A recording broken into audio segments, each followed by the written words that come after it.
Hello, hi. What's happening, people? Shout out to everybody in the chat.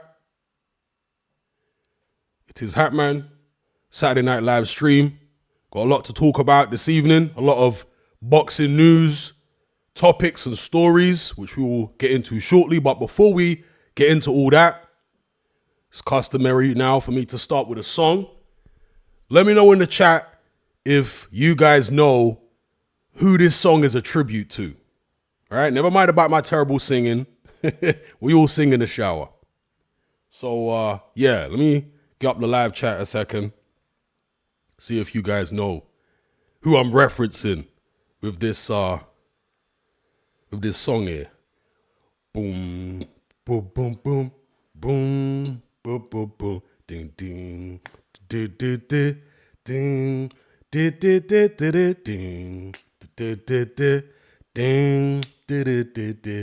ding, ding, ding. In this moment, I cannot say what's wrong or right. It's not hard to fool me, 'cause I'm addicted to the good life, good life. Just lead the way, I'll follow, no need to say, while we are heading now, babe, I'll follow, to the edge of it all, to the edge of it all. Who knows what I'm talking about? Who knows what I'm talking about? No clue. Oh my gosh. Just tell your good lies.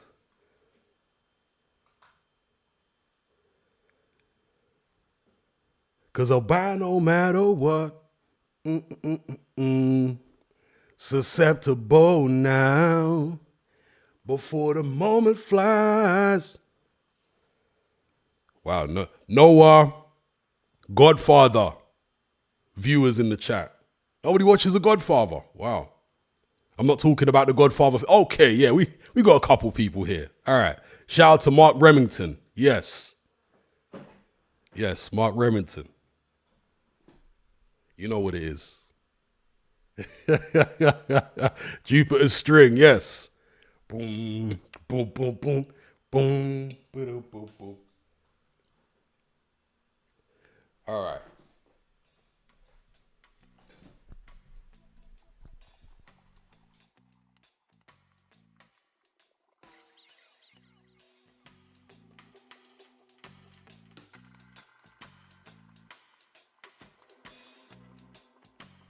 So let's get into some boxing talk here.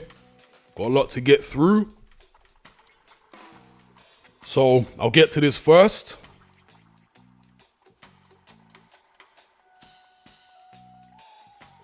Get to that first, and then we'll get to your comments and questions. Shout out to everybody in the chat. So, starting off with this right here.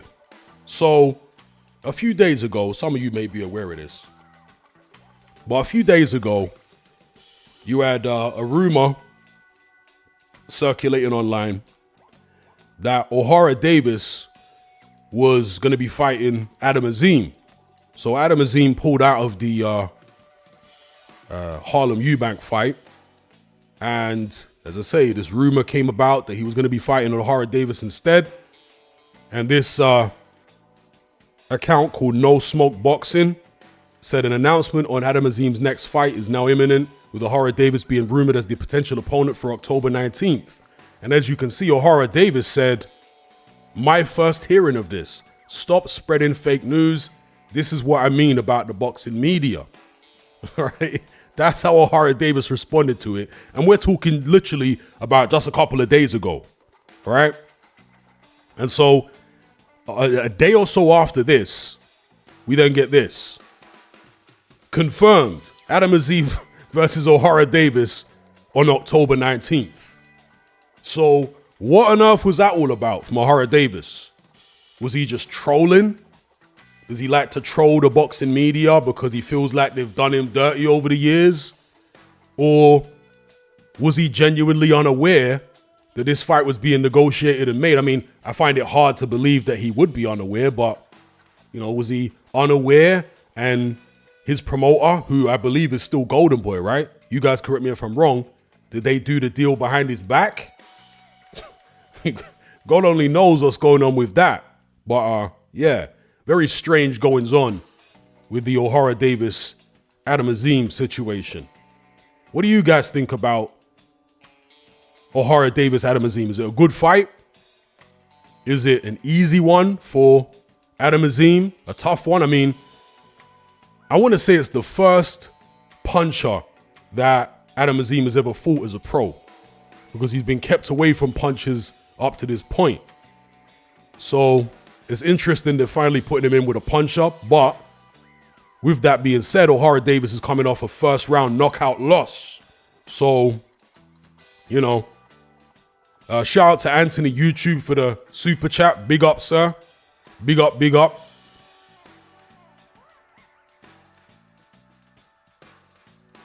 Okay, Outmatch Boxing says, I reckon it's a negotiation tactic by OD. He loves a pound note. Shout out to Outmatch.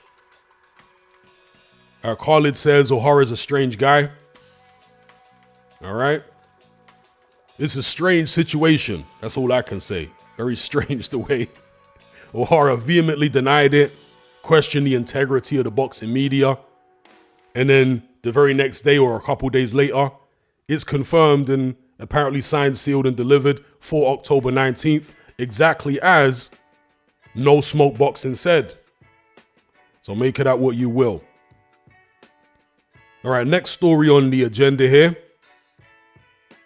We got Chris Billam-Smith praising Gilberto Ramirez ahead of potential unification bout. Now, CBS's people, as in the McGuigans, have basically made no secret of the fact that they want to go around the houses. They don't want to put Billam-Smith in there against Jai Opetaia right now. They want to have him fight, a bunch of other people first, whoever the other belt holders are currently, before taking that big risk against Jai Opetaia. I say big risk. I mean, is he a lamb to the slaughter? We shall see. So now you've got the kind of strange thing of Chris Billam-Smith really bigging up Ramirez. So I'm going to quote Chris Billam-Smith here. This is from an interview he did with the Sky Sports Ringside Toe-to-Toe podcast. He said, obviously, his previous defeat is to Dimitri Bivol, who some think is the best light heavyweight in the world and one of the best pound-for-pound fighters in the world. You can't just go, oh, he shouldn't be at my weight class, because his only loss is to someone who's technically very sound and a phenomenal fighter. You can't just write him off like that. He goes on to say, I think his feet have probably slowed a bit naturally with the extra weight, but he's very busy, got good lean backs. His actual punch output is really impressive. He's got great variety. He's obviously a southpaw. He's got it all there. He's got a phenomenal chin. Gulamarian was hitting him clean and he was just firing back. So Chris Billam-Smith bigging Gilberto Ramirez up to the maximum. Will he ever, or do you ever hear him bigging up Jai Opetaia in the same way? What do you guys think about this CBS Opetaia situation? Let's have a look at the chat here.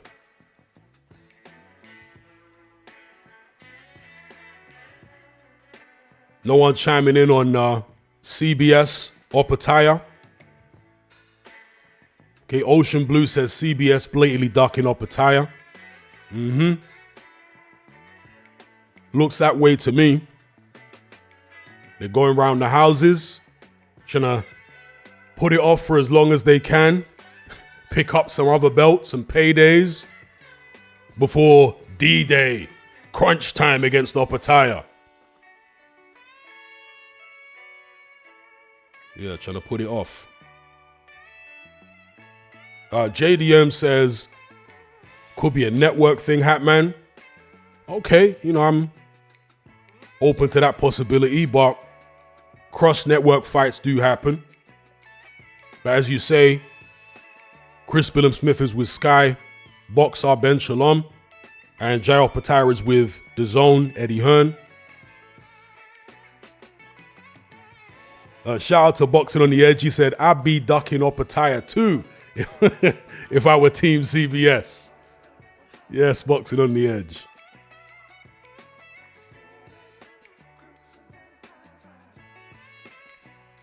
So moving on to the next news story here. This one might interest quite a lot of you. So have a look at this here. So this is a headline from a TalkSport article. It says, this is what boxing needs. US fans rejoice as Anthony Joshua versus Daniel Dubois pay-per-view price is revealed. And what is the price? Well, this is on a website called payperview.com. And I think Jim Lampley works for payperview.com now. So have a look at this. You see there the US price.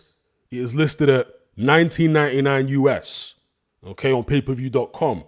Now, interestingly enough, it's also on the UK. In the UK, you can also access this website. And I think in the UK, it's £15 or something like that. And the interesting thing about that is that is cheaper than what DAZN are selling it for. Because as far as I'm aware, you guys correct me if I'm wrong, DAZN are selling this in the UK for $19.95, around £20. Whereas on payperview.com, they're selling it for about £15. You know, check it out for yourselves. In fact, do I have a screenshot somewhere? 1 second. Yes, I do. Here we go. So there you go. That's payperview.com. Joshua Dubois. £15.22.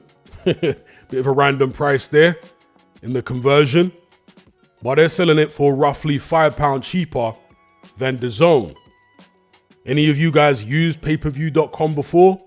If you have, are you keen to get it on here if you're getting it at all? You know, if you're not illegally streaming it. If you plan on buying it, will you buy it here rather than DAZN? Have you used payperview.com before? Are they reliable? Let me know in the chat. As I say, I think Jim Lampley works for payperview.com now.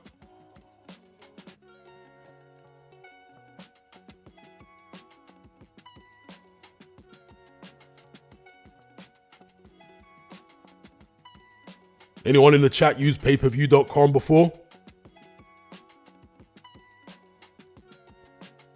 Toby Bartlett says DAZN is $15.99 or $16.99 from what I saw today.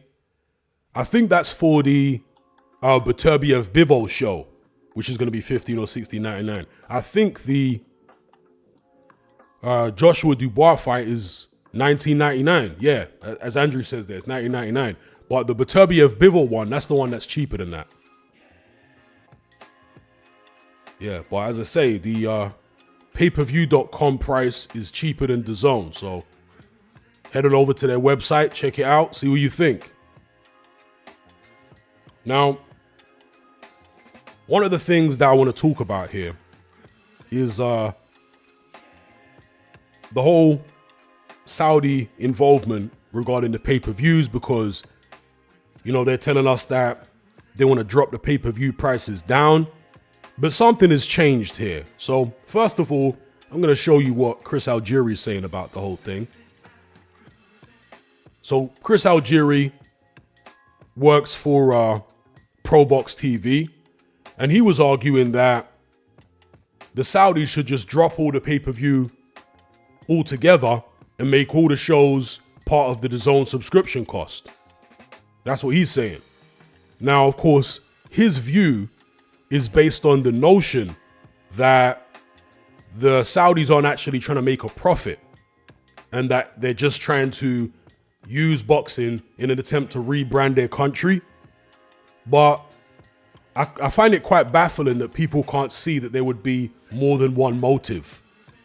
You know, it can be they're trying to rebrand their country and they're trying to make money. Maybe not in the short term, but long term, maybe they're trying to make money out of boxing. And therefore, they're going to be somewhat sensible. You know, obviously they're spending very frivolously, but, you know, they may be looking to cut back on that as time goes on. The same as DAZN when they first entered the boxing market. They were spending very frivolously, but gradually over time, they started tightening their purse strings. And so I think we can expect the Saudis to start doing the same, because Turki Al-Sheikh, when he spoke to Simon Jordan on TalkSport the other day, was saying that long-term, these fighters' purses are actually not sustainable. I'm paraphrasing here, but that's basically what he said, that the fighters' purses are too high. And long-term, they're going to need to come down, basically. Well, why would he be saying that? Surely it's because they intend to actually make a profit, to turn this into a profitable business at some stage. So it's not just about pushing a political agenda. It's also business. And I'm not sure why Chris Algieri can't see this, but, you know, here's Chris Algieri saying, I don't know if it's a way to fight piracy because it's still $20, you know, talking about the pay-per-view price. And if you want to steal it, you're going to steal it. Free is better than $20. Just make it free. If you're losing money on your shows anyway, I don't understand the $20. Now, I don't think that the real big shows in America featuring big American stars and all that, I don't think you can really make, you know, well, before I even go into that, let me just pull up a second. Wheel up. You guys remember when DAZN first launched? They were only putting pay-per-views on in certain territories for particular shows. So, for example, when AJ was fighting in the United States, I can't remember if that was pay-per-view in the UK. It might have been. I forget now. But the Canelo shows in the UK were not pay-per-view, even though they were pay-per-view in the States. You guys remember that? So the pay-per-view thing was regional. It wasn't just right the way across the board. Everywhere has DAZN pay-per-view for a particular event. And so what it seems like they're doing now with the Riyadh season cards is they're making it pay-per-view everywhere. Yeah. So you can't watch these premium shows anywhere anymore as part of the DAZN subscription costs. But all they've done is bring the pay-per-view price down, at least for Americans, right? Because you look at the Anthony Joshua, Daniel Dubois fight, that's something that a couple years back, Americans would have gotten for free. I mean, AJ and Daniel Dubois are not exactly household names in America. Yeah, in boxing circles, people know them, but they're not like Canelo Alvarez, you know?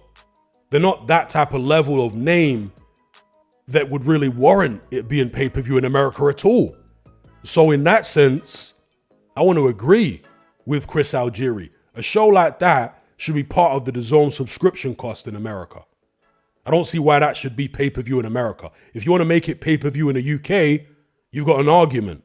I'm not saying you should, especially given what DAZN tried to market themselves as, you know, early on.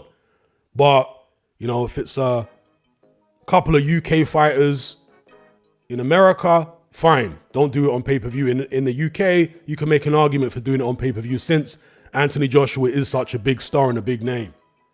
But yeah, it seems like the days of actually getting quality content on DAZN, boxing content, as part of your subscription price, they're long gone. They're long gone. I mean, it's pretty much pointless now to have DAZN for boxing, right? Anything decent on there is pay-per-view. So it's kind of a double-edged sword. Yeah, the Saudis are putting on a lot of good shows, but everything is pay-per-view. Canelo, right?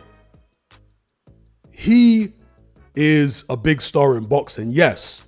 But I can assure you he's nowhere near as popular in the UK or as well known in the UK as people like Anthony Joshua, Tyson Fury, and so on. They're way more well known than Canelo. So why would a Canelo fight be pay-per-view in the UK? Do you know what I mean? I think that's a a bad look for the zone in the way they're treating their customers right now. That's just my take on it. What say you? Shout out to Adam Folks for the super chat.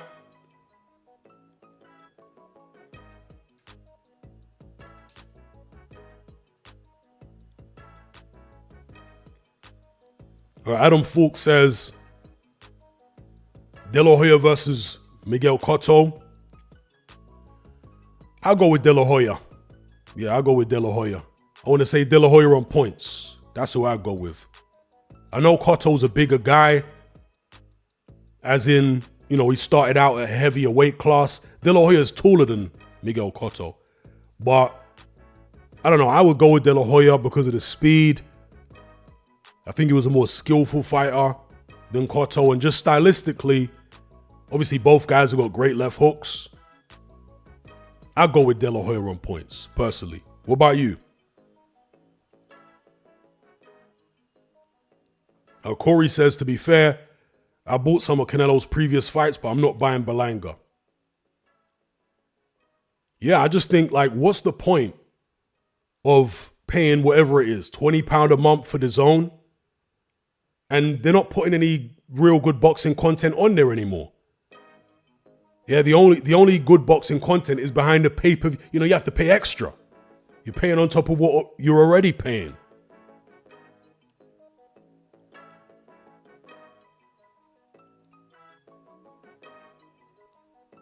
Yeah, Albie says, I don't think anyone is paying for Berlanga. Maybe not, but again, they shouldn't have to, right? In my opinion, anyway. It should be part of the DAZN subscription costs. There shouldn't be any extra charge. To me, that's crazy. All right, let's get on to the next bit of news here. So, Eddie Hearn says that he once turned down a chance to sign Daniel Dubois and was left thinking maybe he was worth the money. And of course, now he's fighting AJ. And if Daniel Dubois were to win, Eddie Hearn might regret the day that he, failed to sign Mr. Dubois, because Eddie Hearn has let a lot of quality fighters slip through his fingers. He let Alexander Usyk slip through his fingers. He let Tyson Fury slip through his fingers, just to name a couple. In fact, let's quote Eddie Hearn here regarding the Daniel Dubois near signing. He said, I never really had my eye on him, but I had Ambrose Mendy come to me and say, there's this kid at GB. I spoke to the people at GB and they said he's a really good young heavyweight. They said he's a really good young heavyweight. They phoned me up and said, this is the deal that's on offer from Queensbury. Will you match it? I said no, because I'd hardly ever heard of him and it was a lot of money. That was when I first found out really and discussed Dubois at length. When he started out, he looked really good, and I don't kick myself, but I was like, oh, maybe he was worth the money. Then obviously he got beat by Joe Joyce, and it was like, wow, all that investment. But the bounce back has been really impressive. All right, so, oh no, there's a little bit more here. He said, I think it just shows you that when you jump in the deep end, if you get beat, it's not the end of the world. Look at the defeats that he's had and the way he's bounced back, and now he's in the form of his career. And still, what is he, 26? He's really probably not even in his prime as a heavyweight yet. Yeah, that's it from Eddie Hearn. So we will see in a couple weeks' time whether Eddie Hearn is going to regret not signing Daniel Dubois. It's a curious thing with Eddie Hearn, the way he's not really signing heavyweights anymore, because at one stage, Eddie Hearn pretty much owned the heavyweight division. There was only Wilder and Fury that he didn't have a piece of at one point. You guys remember that? If you think about it, I'm going to reel off some of the names that Eddie Hearn has had signed to Matchroom at some point.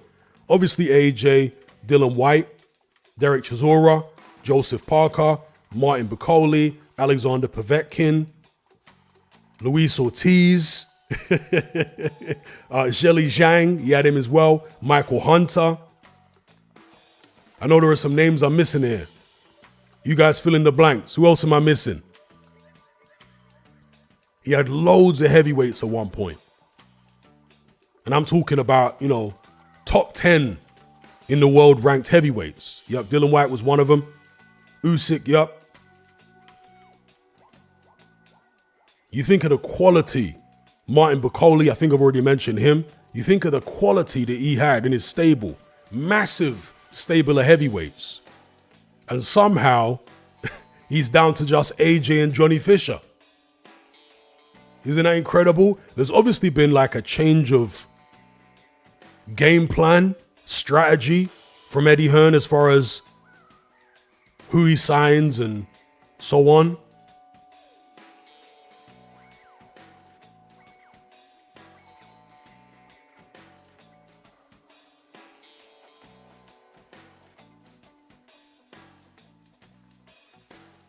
There's been a change of strategy and Dave Allen. David Price and Dave Allen. I wasn't going to mention those.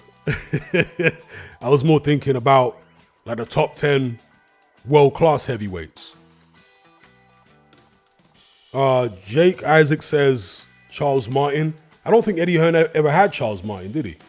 I don't think he ever had Charles Martin as part of Team Matchroom. But he certainly had, as I say, AJ, Dillian Whyte, Joseph Parker, Povetkin, Martin Bakole, Michael Hunter, Alexander Usyk, Derek Chisora, and so on. Luis Ortiz, Hrgovic. Okay, oh yeah, forgot about Hrgovic. Hrgovic. You had a massive stable of heavyweights. Anyway, moving on from that, Eddie Hearn nearly signing Daniel Dubois. Will he regret it? We'll see. You guys tell me what you think. All right, speaking of former Matchroom heavyweights, here we've got a post on Instagram from Dillian Whyte. He's atting Derek Chisora. He said, "Hey, Derek Chisora, stop horsing around and let's do the fight. I'm not interested in talking. I'm just interested in putting to bed again." I guess he meant to say you to bed again. Hashtag forever donkey. And he posted a clip of him knocking Chisora out. And he also posted within the clip was like a slow motion of Derek Chisora hitting him low, because Chisora has always complained that the knockout happened partly because he was frustrated at the fact that he got a point deducted, in his view, unfairly.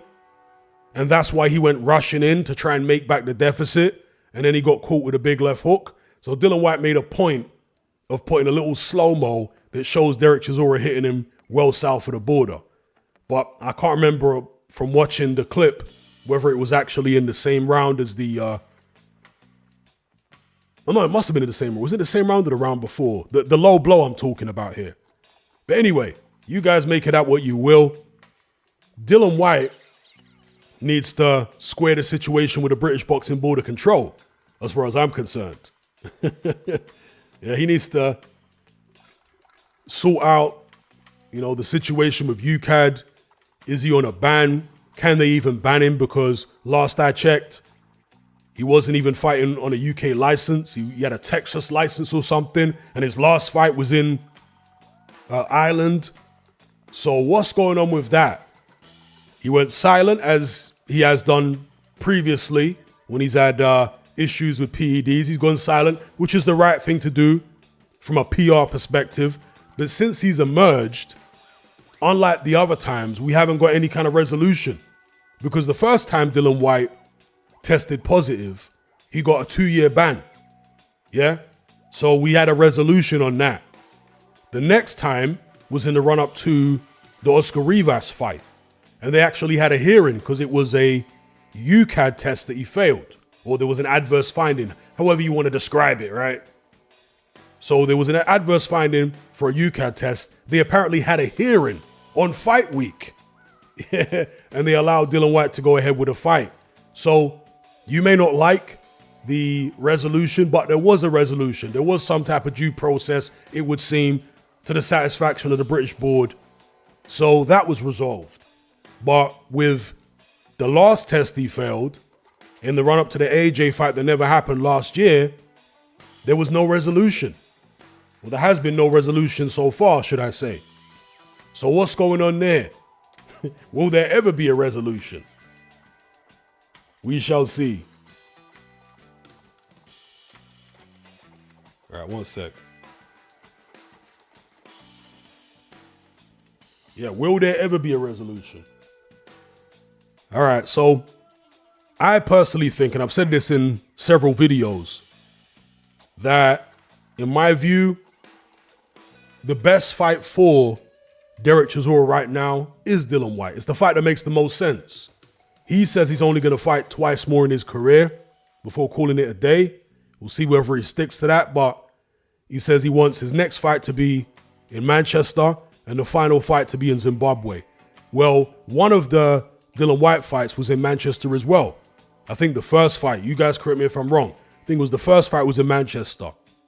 So it will be kind of fitting for the trilogy fight to be in Manchester as well, which is where Derek Chisora wants his penultimate fight to be. So there's that reason. There's the whole poetic nature of it, if you want to describe it that way.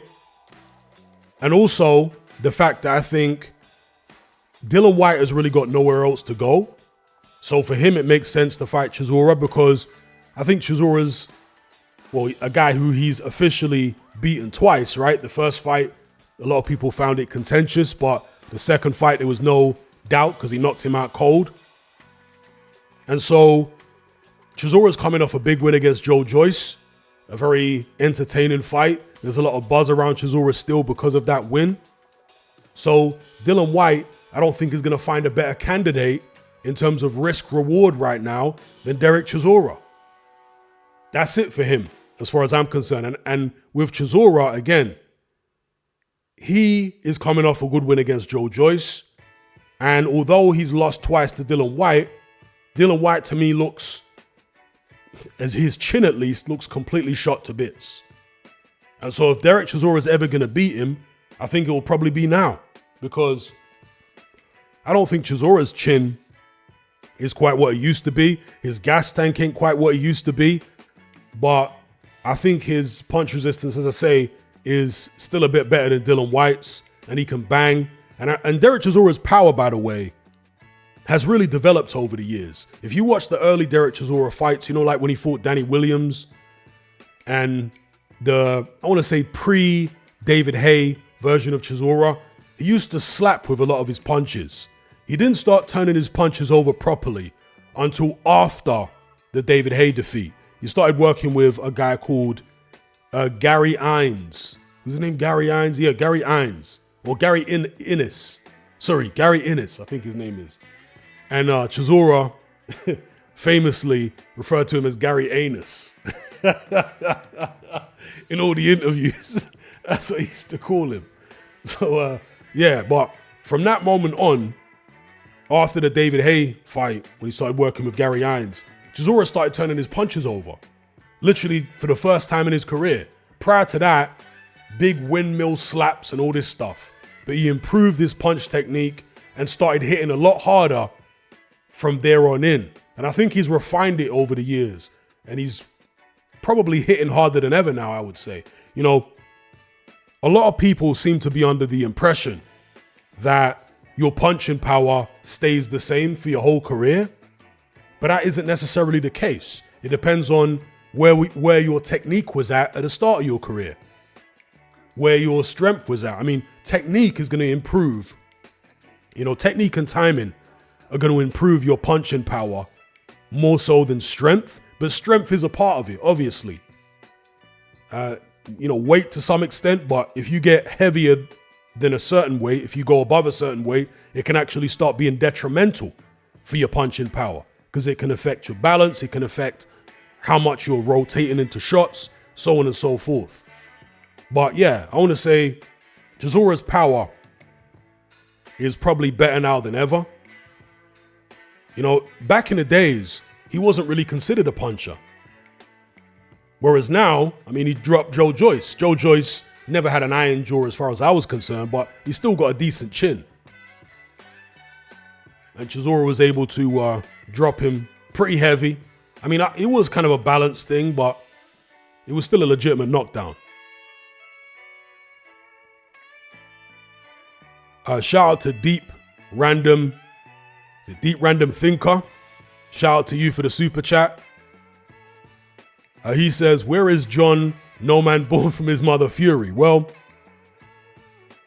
people were asking me prior to the Usyk Fury fight how they think Tyson will react to the loss. And I said I thought that Tyson, if he lost to Usyk as I expected him to, I said I thought he would handle it quite well in terms of I didn't think he would be, you know, too bitter about it. So I didn't think he'd be too bitter about it, but I guess I was wrong about that, right? Fury was bitter in the immediate aftermath, and then he came out with some silly stuff in some interviews he did a month or so afterwards. So, you know, Fury's a bit bitter. He hasn't gone totally overboard with it, but he has been somewhat bitter. Whereas John Fury has gone missing.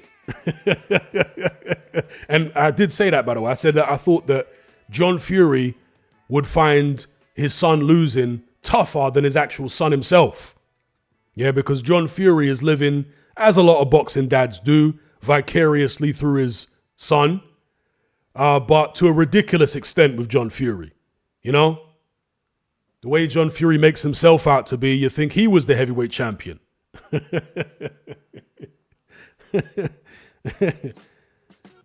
So yeah, John Fury gone missing. Back of milk cartons. Nowhere to be seen. It's very conspicuous, you know, for a guy who's so vocal. Such a loud mouth and a braggart, and all of a sudden, man's gone. Nowhere to be seen.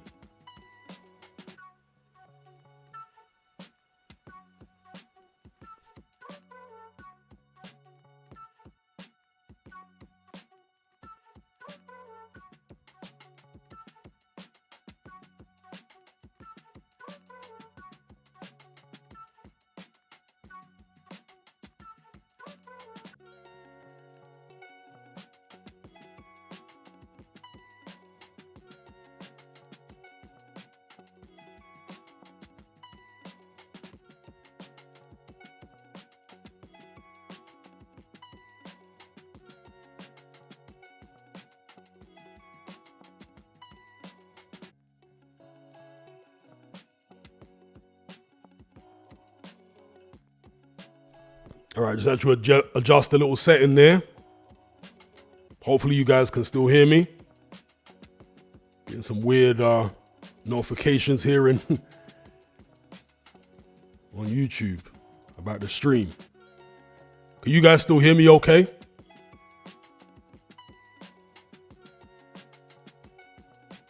Let me know if you can still hear me in the chat. Okay. All right, cool. Shout out again to Deep Random Thinker for the super chat. He says, do you agree with Turkey in that after Luke got beaten up by Usyk, Femi versus Luke fight before the winner faces the final boss again for a trilogy loss? Yeah, because who the hell wants to see AJ Usyk 3 at this point? Or Usyk AJ 3? Who wants to see that at this point? Usyk has already whooped him twice. AJ really needs to go above and beyond to make me really interested in seeing him fight Usyk again. He would have to go through Daniel Dubois like a hot knife through butter, and then maybe take out Fury. You know, let's say Fury loses to Usyk again. Take out Fury and do it impressively. And then maybe the world, not just myself, would be interested in seeing AJ get a third bite at the cherry. But as it stands right now, I mean, it's a hard sell. Usyk AJ 3. That's what I think. But yeah, shout out to Deep Random Thinker for the super chat.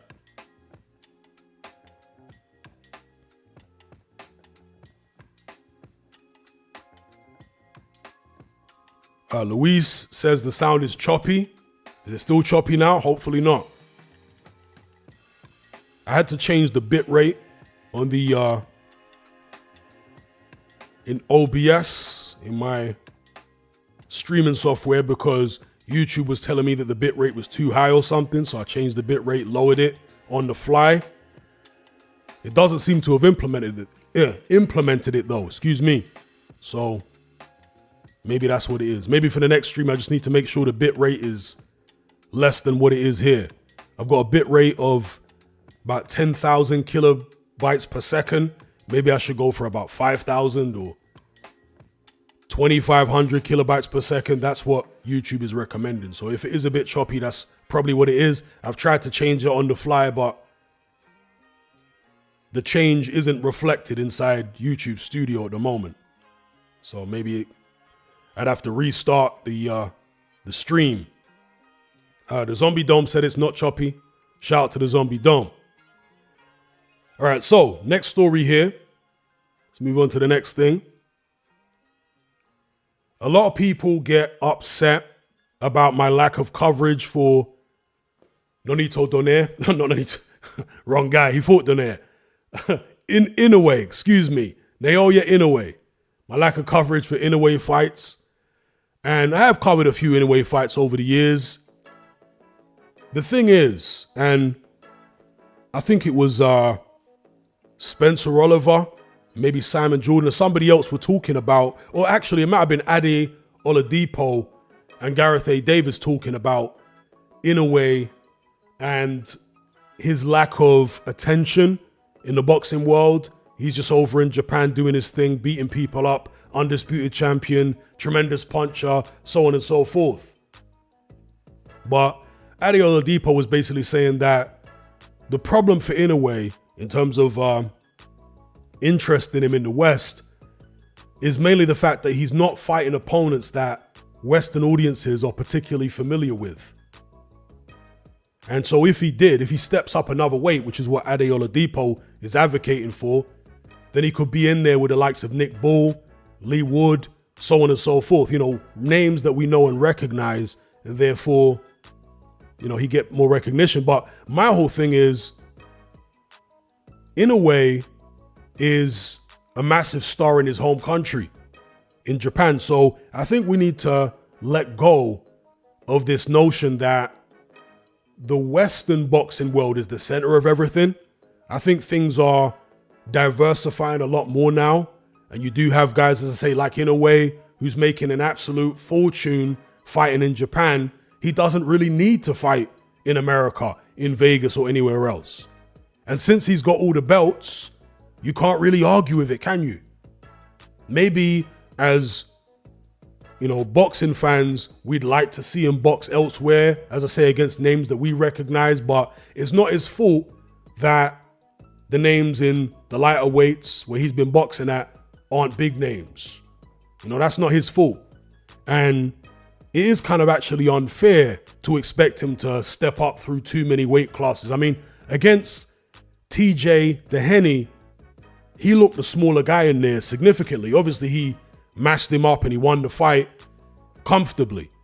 But he looked smaller. You know, his head looked smaller, his body, everything about him looked smaller than Dehenny. There wasn't that much difference in height, but just in terms of like body mass, you could see he was a much smaller guy.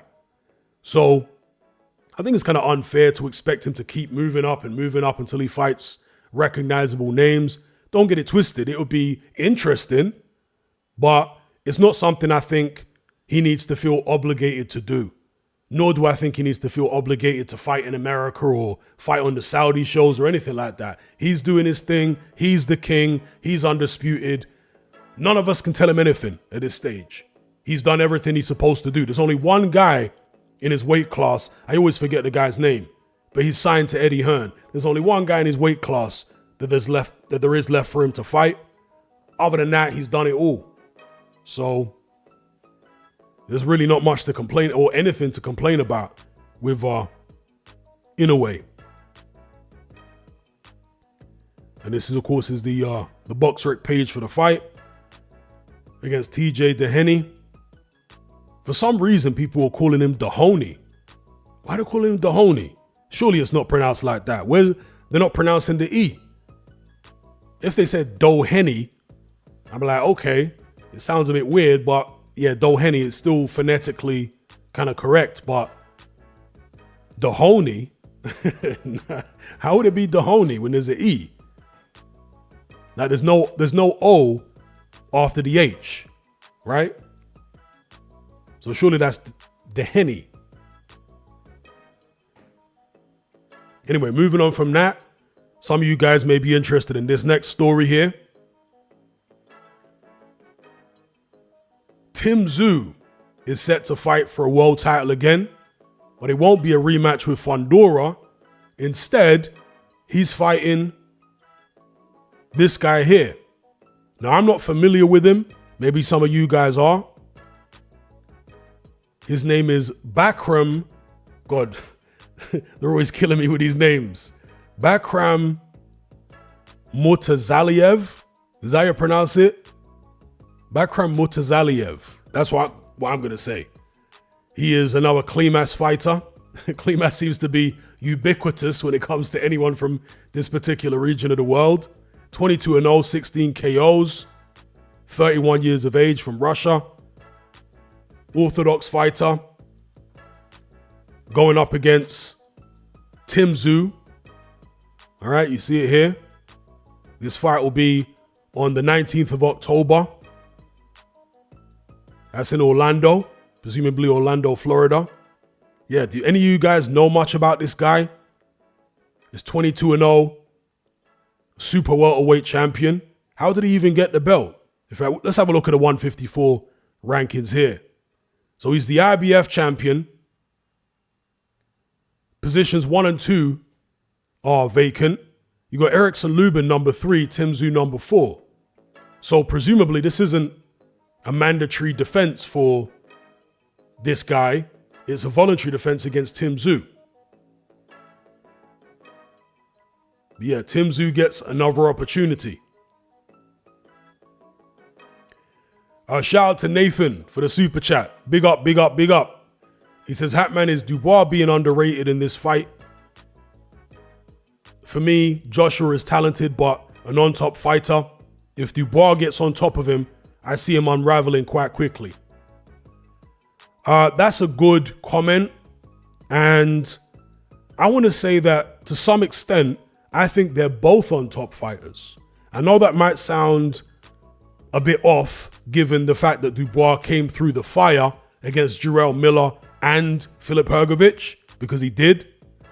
We haven't seen Anthony Joshua take that type of punishment and, you know, I'm talking about consistent punishment and be under that type of pressure as Dubois was against Miller and come through. Yeah, AJ's had tough moments in fights and come through like he did against Klitschko, but Klitschko wasn't throwing the kind of volume that Hrgović and Miller were throwing at Dubois, right? But Dubois, and this is just speculation on my part, we'll see when he fights AJ, but I suspect that the heart that Dubois showed in those two fights was partly down to his dad being there, yes, and the growth in him as a person and what have you. But I suspect there's also an element of the fact he could hit Filip Hrgović and Jarrell Miller so easily kept him in the fight mentally. Does that make sense? See, some fighters, as long as they're landing, they can keep it together. It's when you shut their offense down and they can't hit you anymore, that's when they start unraveling mentally. And so I'm wondering if Dubois might be one of those kind of guys. Because you look at the Usyk fight and you look at the Joyce fight, he really didn't take a lot of punishment. Yeah, it was jabs from Joyce, right? But in terms of, you know, big punches, he took a lot more punishment against Hrgović than he did against Usyk, or at least in the first few rounds, than he did against Usyk or Joyce.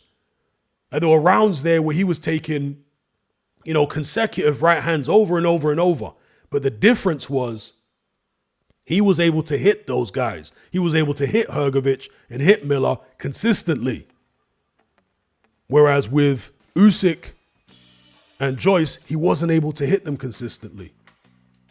So I'm wondering if AJ sticks Dubois in a jab and maybe controls him for a few rounds.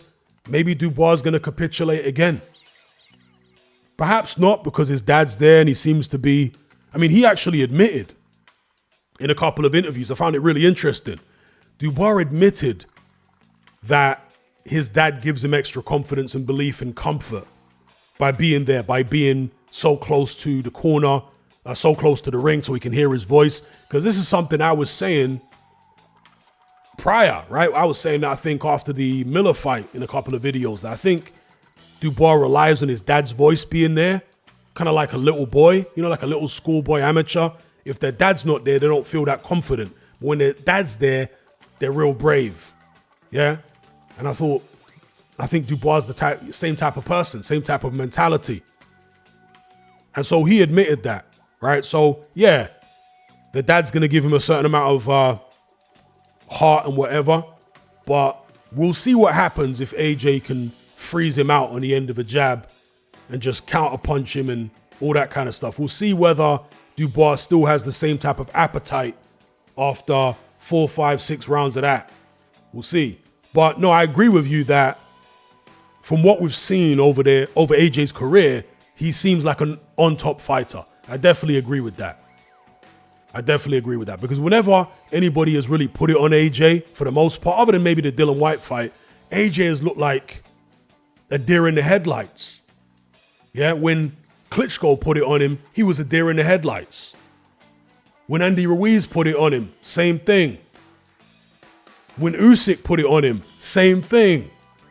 Deer in the headlights. He doesn't react well when someone gets the better of him in there. When they've got him going, when they've got him hurt. He doesn't seem to know what to do. So, yeah, I think it's a valid point that you make there. Nathan, shout out for the super chat again. If Dubois does get on top, I agree AJ will probably unravel quite quick. I definitely agree with that. But for whatever it's worth, I don't think Daniel Dubois will get on top. We'll see, right? It's heavyweight boxing. Anything can happen. It certainly wouldn't be a big shock to me if Daniel Dubois won. But I just think the skill gap will be a bit too much for him. We'll see. Not long now to go, 2 weeks. I just think the skill gap will tell the accuracy of AJ, the punching power, the fact he's a much bigger man. He's got the height and the reach. He knows how to use it all. He's been in the ring with Dubois, so he knows his rhythm. He knows his jab, They sparred a lot of rounds together. It may have been a long time ago, but AJ's still got that in his mind. I think AJ's one of these guys who fears the unknown. Kind of like Vladimir Klitschko, actually. There's a lot of similarity in the mentality between AJ and Vladimir Klitschko. And that's why Klitschko used to like to bring all these young heavyweights in to spar him. Because he wanted to get a feel for these guys before he actually fought them. Yeah? It was really an insecurity of Vladimir Klitschko. That's why he would insist on he would pay big money to get these guys into camp. Now you could say it's because he wanted to spar, the best available people, because he wanted to keep on improving. Well, yeah, you could say that. But a lot of the time he was bringing these guys in when they were very, very green, early on in their careers. And I think he was trying to get a feel for them and also maybe intimidate them a little bit when they're green. So that he can have the mental edge over them when they fight somewhere down the line. And Tyson Fury, of course, never sparred Vladimir Klitschko. He went over to his camp, but he never sparred him. And also, Bryant Jennings was invited to spar Vladimir Klitschko, and he declined. And he said he declined because he knew what Klitschko was trying to do. Klitschko was trying to size him up and all that type of stuff. And if you guys remember, Bryant Jennings actually gave Klitschko a decent fight, a much better fight than most people expected. That fight went the distance. Bryant Jennings never even came close to getting stopped. So, yeah, I think AJ is a bit similar to Klitschko in that regard. Like if he has got a feel for you in sparring or whatever, I think that gives him confidence, and he downloads the data and he has an idea about how he's going to fight you. And so that's my take on it with AJ and Dubois. I just think AJ is going to know a little bit too much, be a bit too sharp, will freeze him on the outside with counters and pick him apart. But as you say, if Dubois does manage to get on top of him with the work rate, and you know Dubois likes to take risks. If Dubois does get on top, then yeah, I could see AJ unraveling. It's just whether he allows that to happen. We'll see.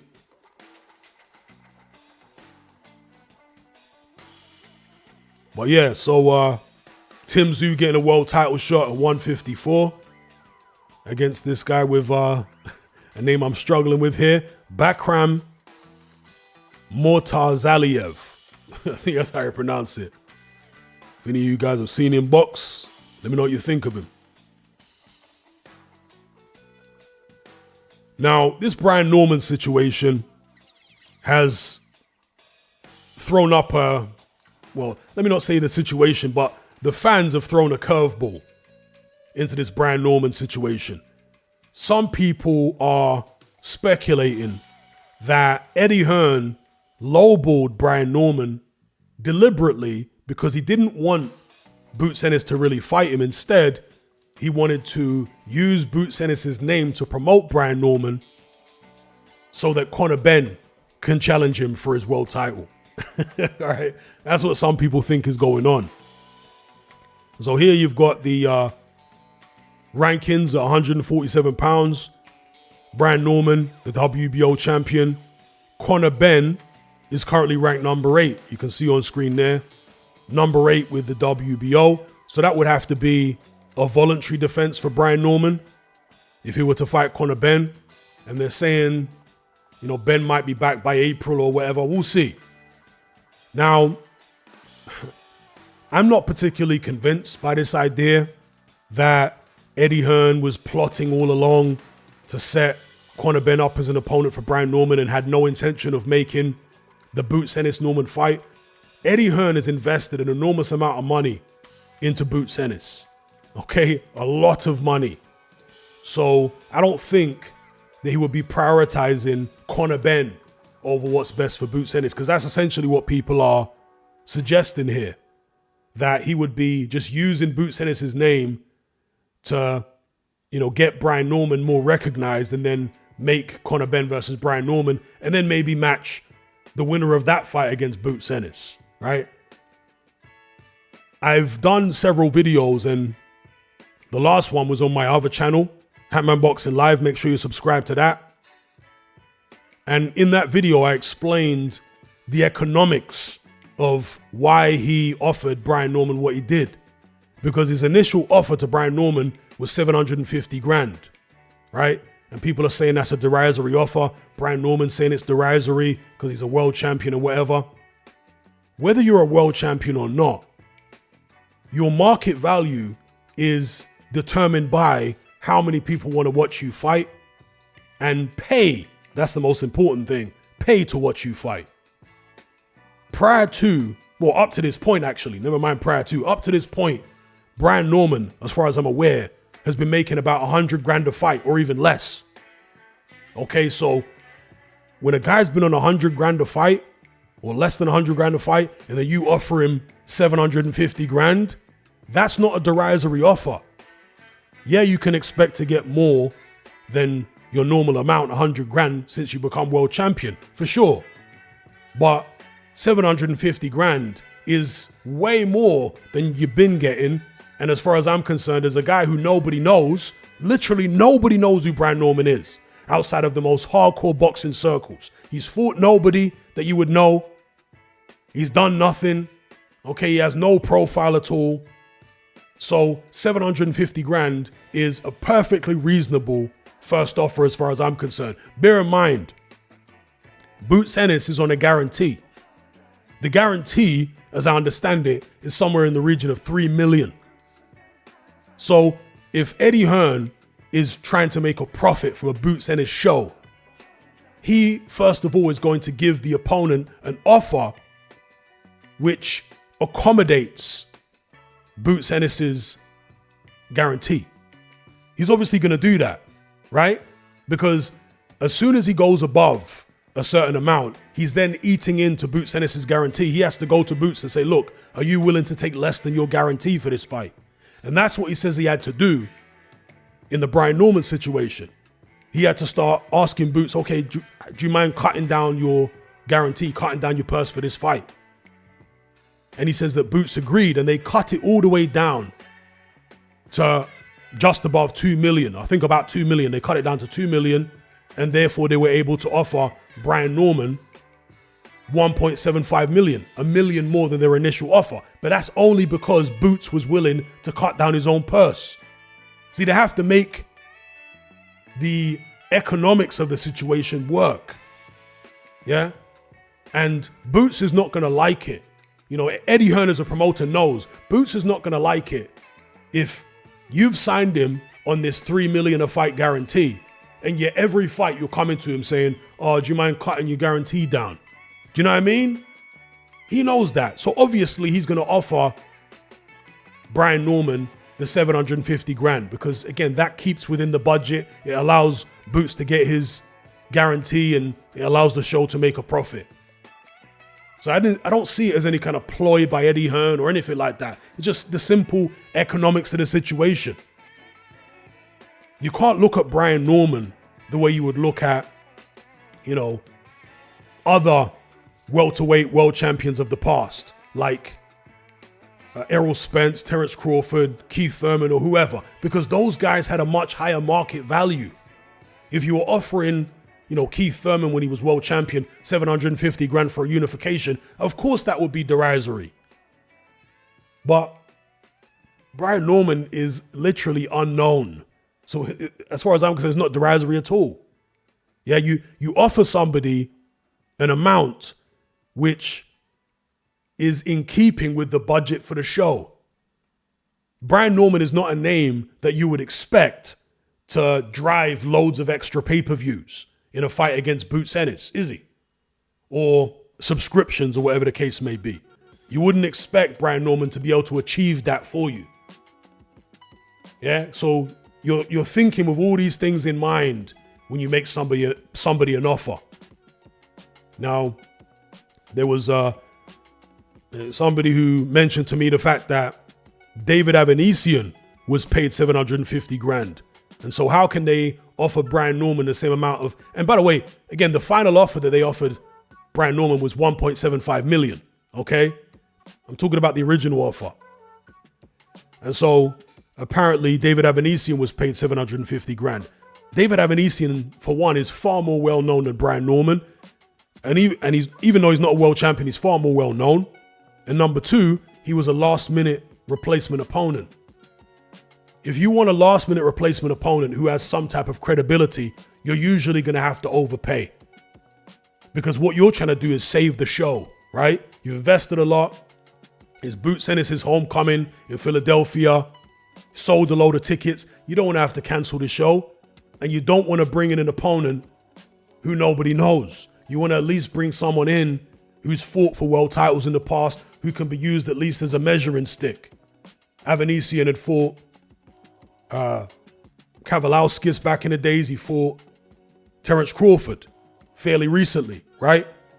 So in a situation like that, a guy like Avanesian had the upper hand in negotiation, so he could ask for more money than you would ordinarily pay a guy like that. Yeah? So again, there's caveats to that. It's not as straightforward as saying, oh, you pay Avanesian 750 grand. How dare you only offer Brian Norman the same money? Avanesian was overpaid, really, because he was a late replacement. And he's more well-known than Brian Norman anyway.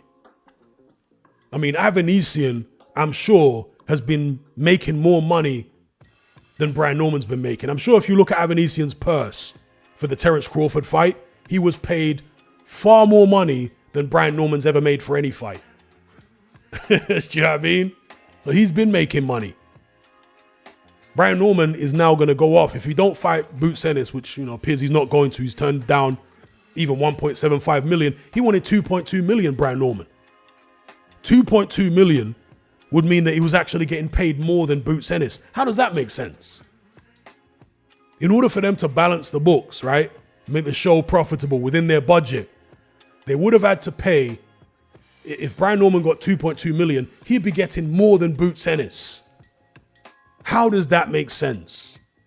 The guy didn't want to fight, as far as I'm concerned. He was messing about, using Boots' name for clout. And he's now going to go off and fight for, 200 grand, 300 grand or something, because he apparently gets an increase in his minimum after he wins a world title as part of his Top Rank contract. So what's he going to get? As I say, 300 grand? And he could have made 1.75 million fighting Boots. Boots was willing to compromise, clearly. But Brian Norman didn't compromise at all. So when you're the B-side, not even the B-side, Brian Norman's like the C-side. I'm not talking about place by the ocean. But he's like the C-side or the D-side. Pause. And yet he's not willing to negotiate? That's crazy. As a champion, aren't you supposed to want to unify? And if you have that type of mentality, you want to unify, surely you'll be willing to compromise on certain things. Well, somehow Brian Norman, the unknown, was willing to compromise on nothing.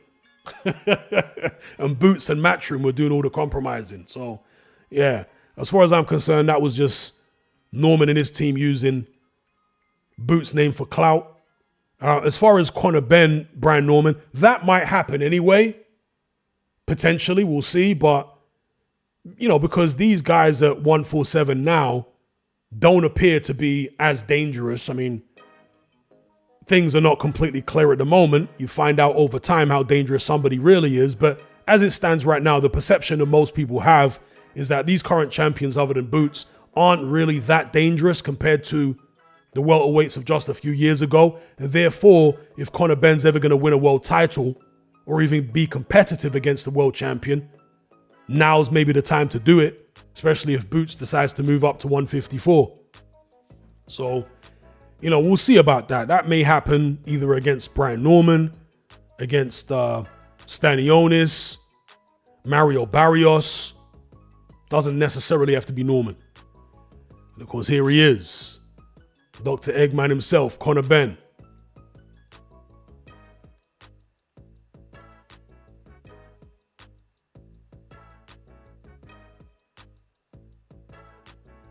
Corey says, I think 2.2 is the amount he needs to keep 1 million after deductions. But that's not Boots Ennis's problem nor his business. The deal that Brian Norman has with Top Rank, that's his problem and his issue.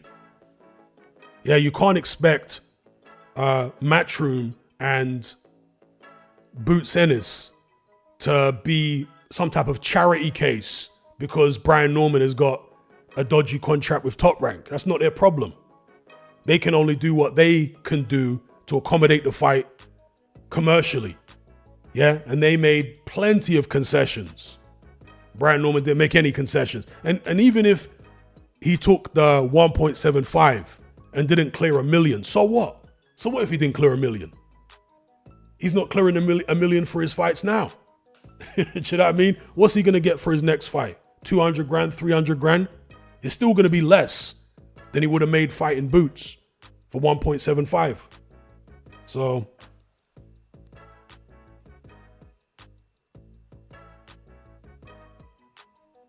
now, Boots is still potentially going to fight his mandatory, even though they lost the purse bid for it because the fight doesn't really make sense commercially in terms of paying Boots his guarantee. And this is another thing that, people are kind of overlooking with Eddie Hearn losing this particular purse bid. Boots' guarantee is a lot of money. All right, 3 million. Boots is not a star. Eddie Hearn's trying to make him into a star. He believes he can make him into a star, but he's not a star yet. I mean, it weren't so long ago that Terence Crawford, a long-reigning multi-weight champion, was making about 3 million a fight. That weren't long ago, folks. You go look at his purses prior to the Errol Spence fight. You'll find it weren't long ago he was making about 3 million a fight, sometimes less. Okay, so Boots and his profile is not what Terence Crawford's profile was, even then. So paying him 3 million a fight is tough, okay? And so if you can offload that guarantee onto somebody else, then, rather do that, right? Than take it on yourself, especially for a fight like this. If it was a fight against somebody more well-known than this Karen guy, then obviously, I'm assuming, let me not say obviously, Eddie Hearn would bid a lot harder for it. But because it's this unknown guy who Boots Ennis has already beaten, then why would Eddie Hearn really bid a high amount for it? You see what I'm saying? It doesn't really make any sense to do so. He's already beaten the guy. It's like a foregone conclusion. I mean, in fact, if I got it up here, here's the fight. Jerome Ennis versus Karen Chikadzian. That's how I'm going to pronounce it. Probably butchering it. But fight went to 12-round distance, and it was 120 to 109. Or is it 108? On every single scorecard.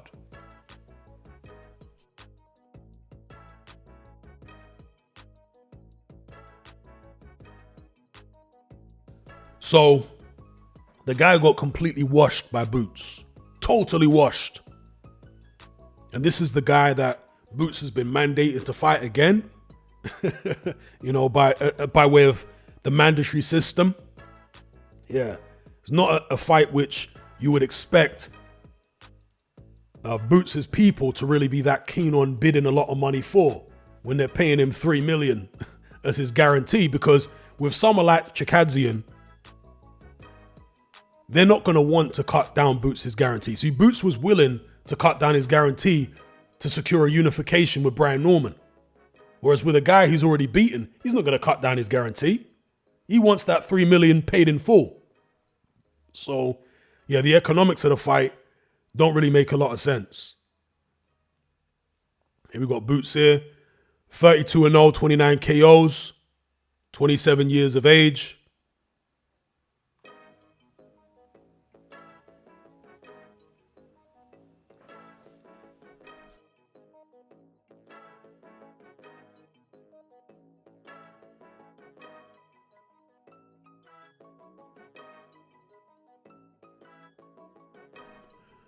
All right, let's get to, so we're now done with all the boxing news.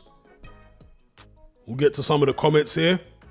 Shout out to everybody in the chat. Hope you guys are enjoying your afternoon or evening, wherever you are in the world.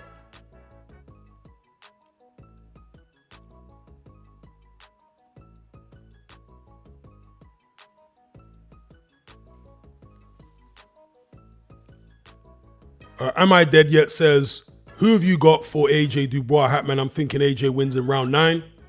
That's exactly what my prediction is too. I'm saying AJ round 9, round 8 or 9 by knockout. The Zombie Dome says, are the WBA sanctioned fights still missing from BoxRec? Yes, they are.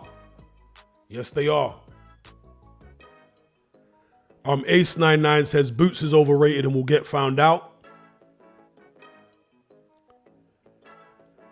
Well, overrated is a relative term. Every major fighter is overrated by someone, right? So it's a relative term. I don't think Boots is well known enough to be overrated in general. You ask the average person in Britain, even in America, have you heard of Boots Ennis? And they'll say no. So I don't think with the general public, he's overrated because most of them don't know him. But as I say, most fighters that have any kind of fan base are overrated by a portion of their fans.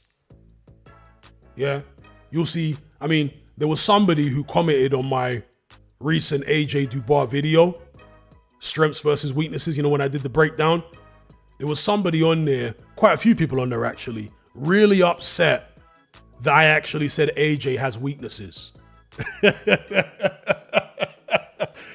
I mean, some guy in the comments there said that AJ has one of the best chins in the heavyweight division.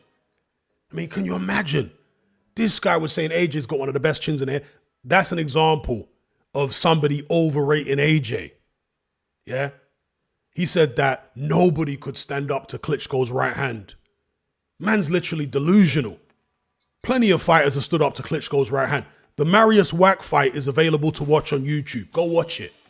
Anyone who doubts what I'm saying, watch Klitschko versus Marius Whyte on YouTube.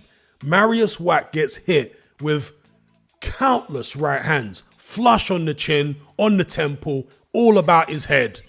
And he doesn't even come close to going down. Klitschko's even shocked by how many punches, how many flush right hands this guy's taking. The right hand that dropped Anthony Joshua, Marius Whyte gobbled those right hands up for 12 rounds and never went anywhere. Okay? But this delusional, AJ fanboy was saying, oh, you don't know what you're talking about. AJ's got one of the best chins in the division. So most fighters with any kind of fan base have got a portion of their fan base that overrates them. It is what it is. So yeah, I'm sure there's a portion of Boots' fan base that overrate him. But does that mean he's rubbish or something? Because a lot of the time with boxing fans, they act like things are binary, right? It's on or off. It's black and white. There's no shades of gray. When in reality, there are shades of gray. Do you know what I mean? It's not that Boots is either the real deal or he's a fraud. There's a lot of middle ground. There's a lot of shades of gray in between that. So that's what I'll say about Boots.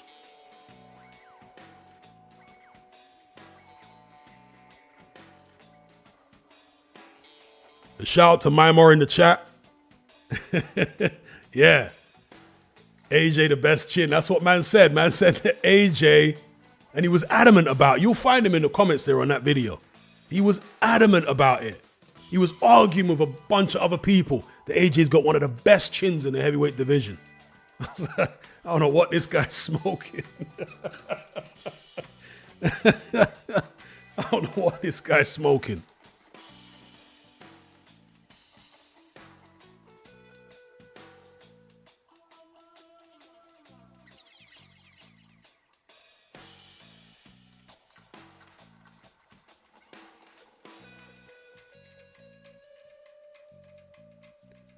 Ramos says, Hatman, since Mike Tyson back in the day, have you fanboyed another fighter? Well, you know what? I really wasn't a Mike Tyson fanboy. I was a fan, yes. And I believed in the mystique of Mike Tyson back in the days, but I wouldn't say I was a fanboy. A fanboy would say, oh, Mike Tyson beats everyone and he knocks out Muhammad Ali in a round, and I was never like that. I never saw Mike Tyson as invincible historically, but I was a big fan of him. I was definitely a big fan, but I never saw him as, I've never really been into the whole invincible. In fact, the only, during the 80s, right, up until he lost to Buster Douglas, I thought Mike Tyson was invincible in the heavyweight division then, yes. But not historically. I didn't think he could beat every heavyweight that ever lived, but I thought the heavyweights who were around at the time, none of them could beat Mike Tyson. Obviously, I was wrong because Buster Douglas did what he did. And I also, when Mike Tyson fought Holyfield for the first time, I thought Tyson was going to brush him. I thought it was going to be over in a couple rounds. Tyson would just walk through him. But even then, I didn't think Mike Tyson was necessarily the best in the division at the time because Lennox Lewis was about, Riddick Bowe was about. But I still bought into the Mike Tyson mystique a bit too much going into that first Holyfield fight, for sure. I thought Tyson was going to do Holyfield the way he did Michael Spinks. Bear in mind, I just seen Holyfield knocked out by Riddick Bowe in the third fight. He didn't look good against Bobby Chez. So I thought, nah, Tyson. And Tyson, of course, was blasting through people. Yeah. Punched up Frank Bruno in 3 rounds. Did a much better job than he did in their first fight. Took out Bruce Seldon in a round. Right? Seldon was scared to death. So I'm comparing their performances and I'm like, nah, Tyson's going to destroy Holyfield. Couple rounds. Yeah. Shout out to Black Dynamite in the chat. Is that, who's that in your thumbnail? Is that Leonard Ellaby? I hope it's Leonard Ellaby. He said, I've noticed that Hearn isn't as savvy as Al or Aram, which is why he's struggling to make big fights for his fighters. He's too straightforward and obvious. You know what? That's a really, really, really good comment. That's a really good comment. Yeah. Eddie Hearn maybe is a bit naive in the way he moves and tries to be straightforward and all that type of stuff. And especially in America where it's real cutthroat and conniving and backstabbing in the business there, maybe that is working against him. I hadn't really thought of that, but I think you might be onto something there. Yeah. Eddie Hearn's actually too straightforward in his business dealings. Yeah. He's too straightforward. Because with Eddie Hearn, he's looking to deliver for his business more so than for his fighters. And obviously the two things can go hand in hand, right? But Eddie Hearn's priority really is his business. Heavily so. Whereas with some of the American promoters, they are obviously prioritizing their business as well, but they care about protecting fighters a bit more than Eddie Hearn does. Now, some people might think that's crazy for me to say that. Oh, Eddie Hearn protects everybody. Well, does he? You know, Anthony Joshua was really fast-tracked. You don't see American promoters moving their fighters like the way Eddie Hearn moved Anthony Joshua. Rushing him into a world title and then into the Klitschko fight and then trying to make the Wilder. You don't see American promoters doing that with their fighters. And in fact, when Anthony Joshua lost to Ruiz, you had all these American promoters coming out the woodwork saying, Eddie Hearn doesn't know boxing. He doesn't know how to matchmake. And that revealed right there to you the mentality of American promoters. It's all about clever matchmaking. What are you doing putting your guy in there against anyone? Do you know what I mean? So their mindset is not, we need to, you know, as heavyweight champion, fight everybody that's out there. And it doesn't matter who you put him in there with. Their mentality is, no, you need to make the right fights for him. You need to be careful with who you match him with. Look at Tank Davis, for example. He's been moved very carefully and cleverly throughout his career. Not that he hasn't faced some good fighters along the way. He obviously has. But it's all about right place at the right time, the right opponent, the right style, with the right clauses in the contract with catch weights and all that type of stuff. That's how they like to do it in the post-Mayweather era in American boxing. I'm not saying every fighter is moved like that, but that seems to be the model that most people want to follow. Now, ultimately, they do think that's going to benefit their business because they've seen how much money Mayweather made using those tactics. But it's a method where you're basically protecting the fighter more so than Eddie Hearn has often done with a lot of his fighters. Now, of course, Eddie Hearn protects some of his fighters, but with others, he really tries to move them really quick, maybe too quick. But once you become a champion, if you're not willing to fight everybody, anybody and anybody, then you shouldn't have the belt. So either give the belt up or be willing to fight whoever. That's my attitude towards it. Shout out to Louis Mensa. Louis, however you pronounce your first name, big up for the super chat. Excuse me. He says, is it a coincidence that AJ has success against 6'4 plus opponents? Let me think about that. Is it a coincidence? I understand what you're getting at. You know, some fighters prefer taller opponents. But sometimes it's about the right taller opponents rather than just taller opponents, you know? So I'm not sure whether AJ really does better against taller guys or not.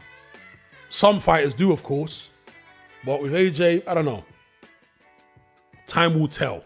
You know, we'll see how he does against, let's say, Dubois, Fury. Because he hasn't fought other than Helene. And, well, there you go. There's a good example, actually, of what might kind of counter your argument is the Robert Helenius fight. AJ didn't look good against Robert Helenius. Yeah, he was taking way too many jabs, got his nose bloodied, his head was getting rocked back. Now you could say maybe AJ's not very adaptable and he'd done a whole training camp preparing for Dillian Whyte, who's about 6'3". Then suddenly, last minute, he's in there against the 6'7", 6'8", Helenius, and maybe the, you know, lack of sparring, several weeks of sparring against really tall guys hurt him in the fight. That's possible because AJ does have kind of a robotic mind. You know, he doesn't come across like a guy who adapts to things easily. He's not that pliable, right? In his approach to boxing, like psychologically, he's not that pliable. So, you know, maybe it was that. Or maybe it's about which tall opponent it is, the style of the tall opponent, rather than just the fact that the opponent is tall. Because if you think about AJ's previous tall opponents, he fought people like Klitschko. Klitschko was outboxing AJ for the whole of that fight. Never mind what the scorecards were saying. The scorecards were crazy. AJ was getting outboxed in that fight against this guy as tall as he was, 6'6". He fought Dominic Brazil, who was tall, but Dominic Brazil was slow as molasses. So, you know, that was that. Which other tall opponents has AJ fought? Can't think now. Joseph Parker's 6'4". AJ did okay, I guess. Kept him on the outside, but, you know, the referee shut Parker down up close. Ace says Whyte doesn't look 6'3", looks about 5'10". He's way bigger than 5'10", I can assure you that. Now, Whyte's at least 6'2", 6'3", at least. I've seen Dillian Whyte in real life, and he's definitely a lot taller than 5'10", for sure. The Joker says Parker ain't 6'4", really. Looked tiny against Joyce. I think he is 6'4". I think he is 6'4". Joyce is 6'6", so he would look tiny against Joyce. Now, I think Parker is about 6'4". If you see Parker facing off with Dillian Whyte, Parker is noticeably taller than Dillian Whyte.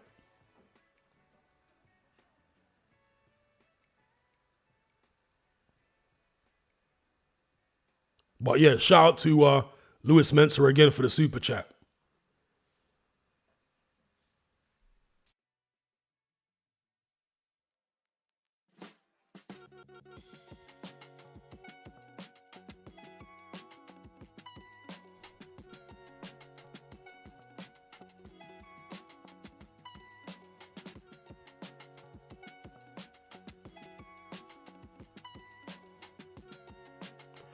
Yeah, Dillian Whyte is listed at 6'4". He's probably closer to 6'3", maybe 6'2.5" if we really want to start getting digi about it.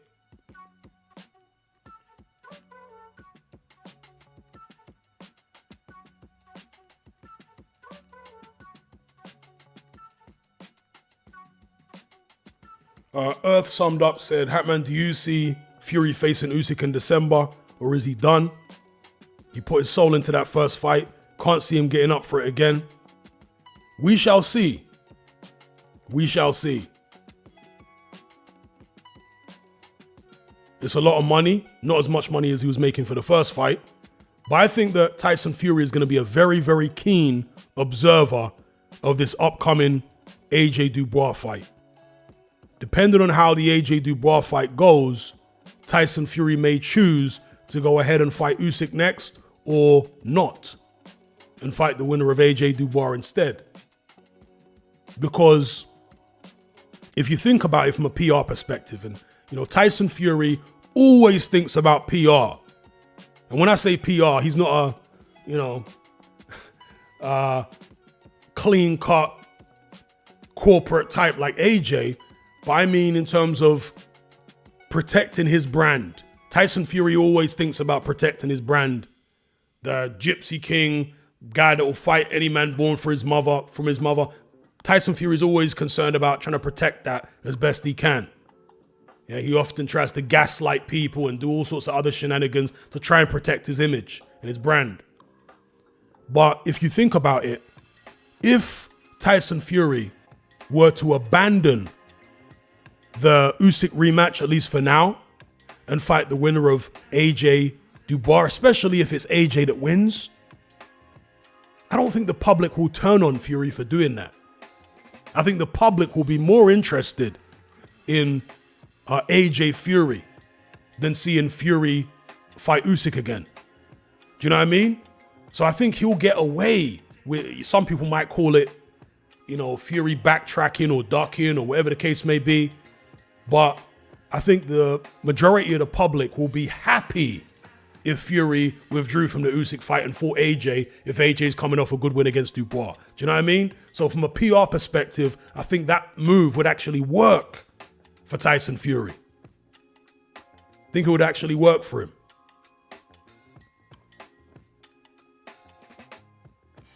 And to be honest with you, I wouldn't be mad at that move because rematches are too numerous in the heavyweight division. We get too many of them. So if Fury were to pull out of that fight and say, okay, let me fight AJ first, and then maybe the winner of that fights Usyk, that would actually be preferable rather than these just constant rematches. Especially if Fury could get a guarantee that the winner of AJ Fury gets Usyk right after it. Like if Turki Al-Sheikh can guarantee it, then I think that might be the move.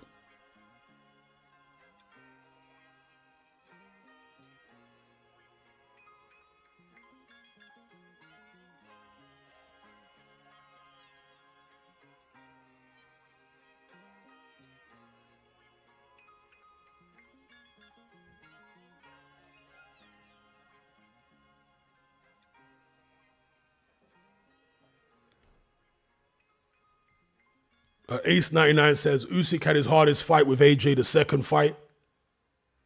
I don't agree with that.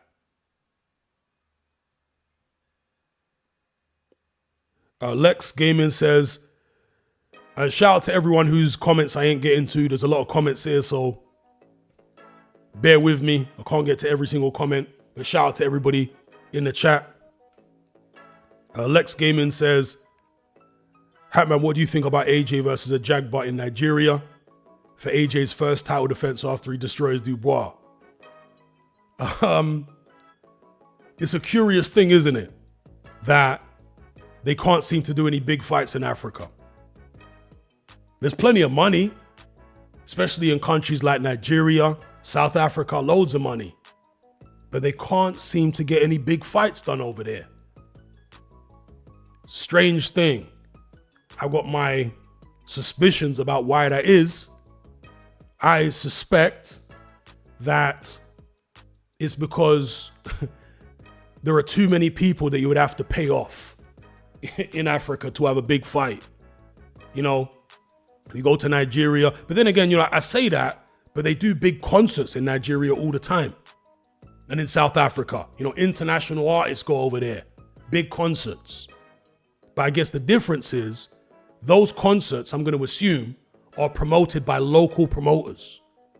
Yeah? So those local promoters are cut in to those situations. They're just offering the big artists a particular fee. Come perform here. You'll get this amount of money and we'll keep all the other revenue that we generate from the show. Whereas with boxing shows, the local promoters and the local government and what have you in Nigeria or South Africa,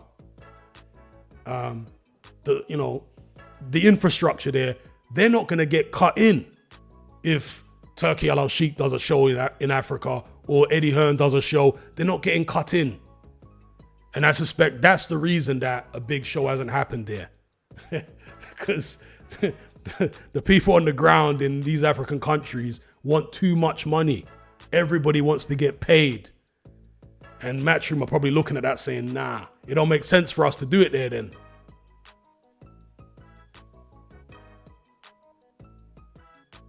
JDM says Hearn might get kidnapped in Nigeria. I doubt it. He's been to Mexico, which is even more dangerous than Nigeria, and he's okay there. So I'm sure his security is top notch.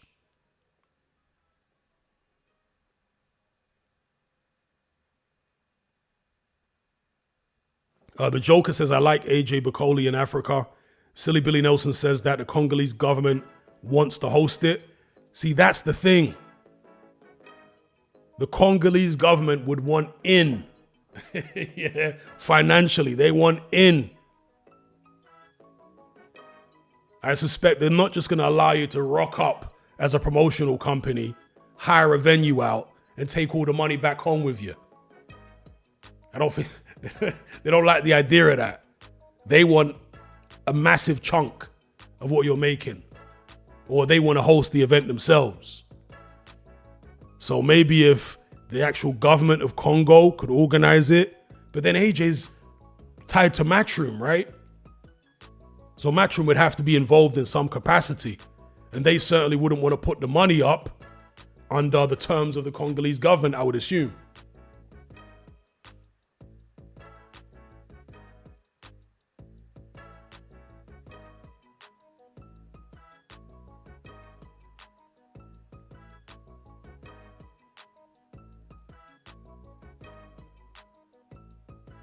Yeah, regarding Zhang Bacoli, now I'm hearing Zhang on the same page as Bricktop, Frank Warren. He's now talking about the Parker rematch, which nobody wants to see, instead of the Bacoli fight. So, I don't know, it seems as though Turkey Al Sheikh wants to make Bacoli versus Zhang in China, but Frank Warren seems to be trying to steer Zhang in a different direction. Why, I don't know. You know, it's a very strange thing to me. Now, maybe he thinks, you know, Zhang versus Parker is an in-house fight, so he wins no matter who wins. But surely Zhang Bacoli right now is a bigger fight that you make more money from. So I'm not sure why Frank Warren is so dead set on having this Zhang Parker rematch. The first fight was boring. Other than the 2 knockdowns, it was a snooze fest. I mean, Zhang threw, I think, no punches in the final round. Literally no punch. I've never seen that before. No punches at all. And it's not like he was under heavy fire. Yeah? He just walked around the ring and threw no punches in the 12th round. That's how gassed he was. But that was really a microcosm of the whole fight, because it was boring as hell. I'm really not keen to watch Joseph Parker fight anyone at this stage. No disrespect to the guy, but he's not exactly a thriller minute to watch, is he? And boxing is supposed to be entertaining.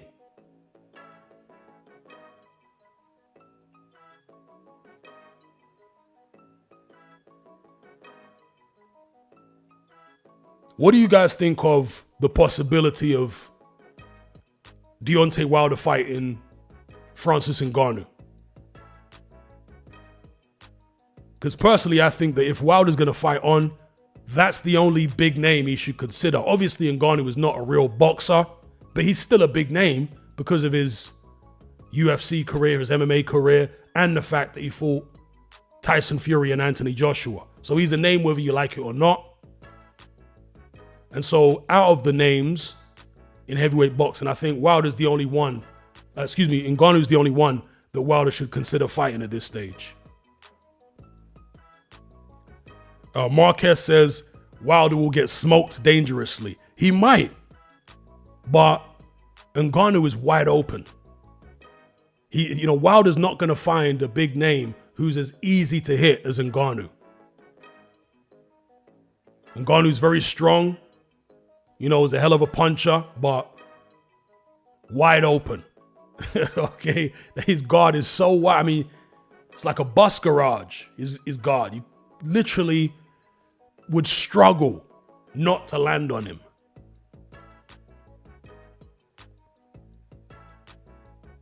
Myanmar says, I think it's a fair fight.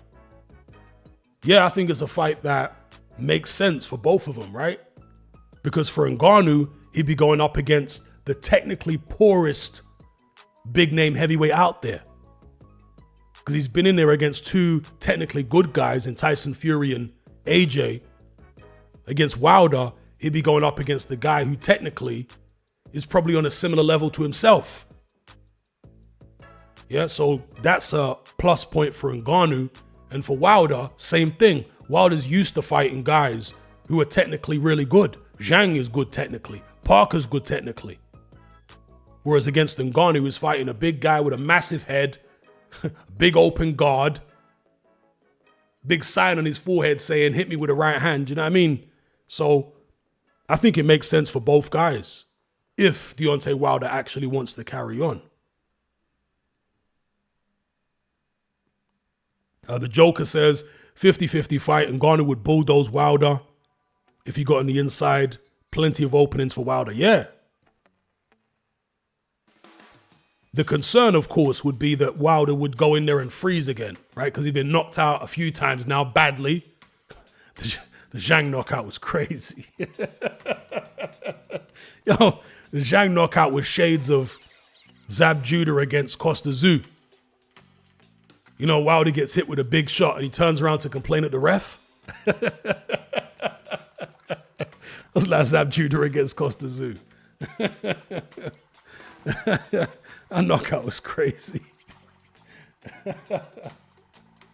Yeah, Wilder might be too traumatized to get back in there after that.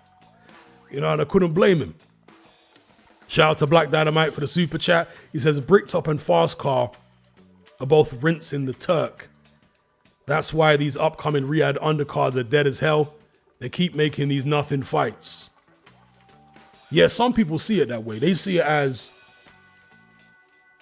these promoters in Eddie Hearn and Frank Warren actually kind of hoodwinking Turki Al-Sheikh, selling him mutton dressed as lamb.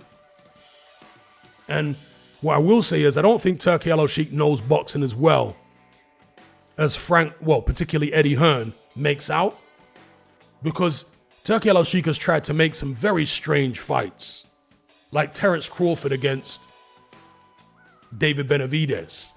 I mean, what? Really strange. Another one was not quite as strange, but still a bit odd. Trying to get Dimitri Bivol to fight Jai Opataya. It's a strange fight. So yeah, I don't think Turki Al-Sheikh knows boxing as well as Eddie Hearn makes out that he does. And so is it possible that they may be selling Turki Al-Sheikh mutton dressed as lamb? I guess so. I guess it's possible. I'm not saying I necessarily agree, but it's possible.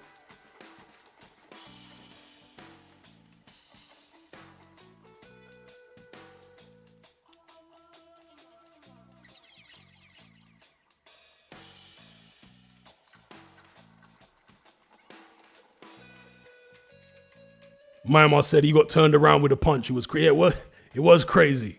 It was crazy. There's a counter right hand or a check right hook that got him. Spun him around. Man started complaining to the ref. And he got taken out horribly. Zhang literally legged it across the ring. You see that bit? When he saw Wilder was gone, man legged it across the ring. As fast as a 200-pound, say 200-pound, as fast as a 300-pound Chinaman can. He legged it across the ring. Finished my man off. But you know, when you look at a guy as big and solid as Zhang against a beanpole like Wilder, you're almost like flinching for Wilder. Do you know what I mean? Because the size difference, obviously they're a similar height, but Zhang is just so much thicker. His head is bigger, his fists, his arm, everything, you know? Wilder just looks so fragile physically compared to Zhang. And Wilder fought that way as well. He knew he was fragile in there compared to Zhang. Crazy. So you always felt, just looking at the build of the two guys, if Zhang lands on Wilder, it's going to be mad for him. Oh my gosh.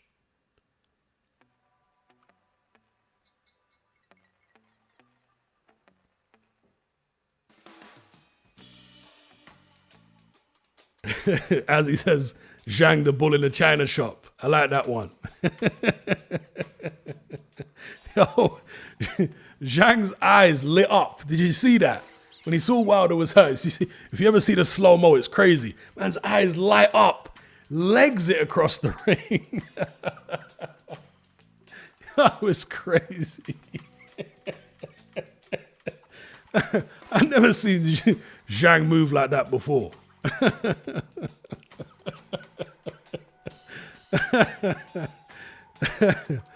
It was crazy. Sizzler says Zhang should fight Bacoli or Miller. Parker should fight Ruiz in a rematch. Yeah, that's a decent shout. Because Ruiz needs redemption right now. You know, I do kind of feel for Parker in the sense that he hasn't done anything wrong in terms of, you know, he hasn't lost fights recently. He's been winning and he's been getting good wins. But boxing is a spectator sport. It's supposed to entertain. And so unfortunately for Joseph Parker, he hasn't been blessed with the gifts necessary to win fights in an entertaining fashion. He could be more entertaining against the likes of Wilder and Zhang, but then he might lose. Do you know what I mean? So I feel for him in that sense, but it is what it is. Yeah. Boxing is a spectator sport. People are paying money to watch fights, and they want to be entertained, particularly by heavyweights. Yeah, heavyweights are supposed to deliver bang for buck. That's why promoters like to put heavyweights on cards. Eddie Hearn back in the days, when he had that massive heavyweight stable. In order to save the show, who did he call on? David Price, right? How many times did David Price save Eddie Hearn's shows? Drafted Pricey in to be a knockout victim. That's what people want when they watch heavyweight fights. They want to see people get cleaned out. That's what they expect from their heavyweight fights. If it's a couple of lightweights, they're going to be a bit more accommodating for it not being crash, bang, wallop, rock'em, sock'em robots. But when it's two heavyweights, if it turns out to be a snooze fest, that's not going to go down well with the public. That's not what they're signing up for, right? When they buy the pay-per-view or whatever, and they watch a couple of big guys. No, they're signing up to watch someone get smoked.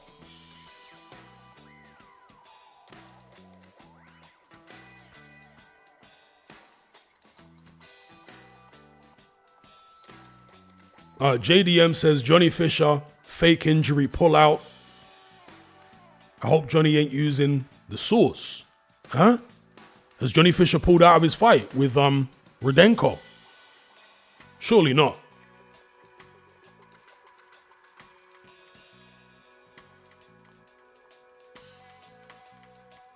Okay, the Joker's saying he tore his bicep.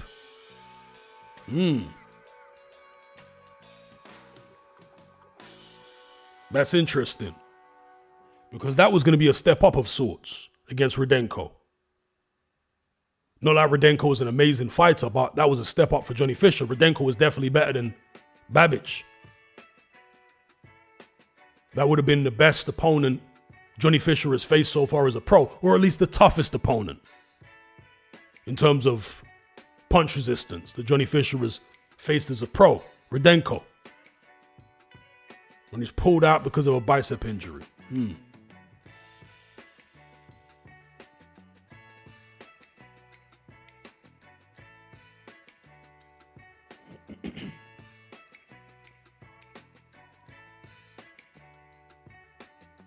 Truth Seeker says, when fighters are always pulling out, it's suspicious because they may be trying to avoid testing authorities.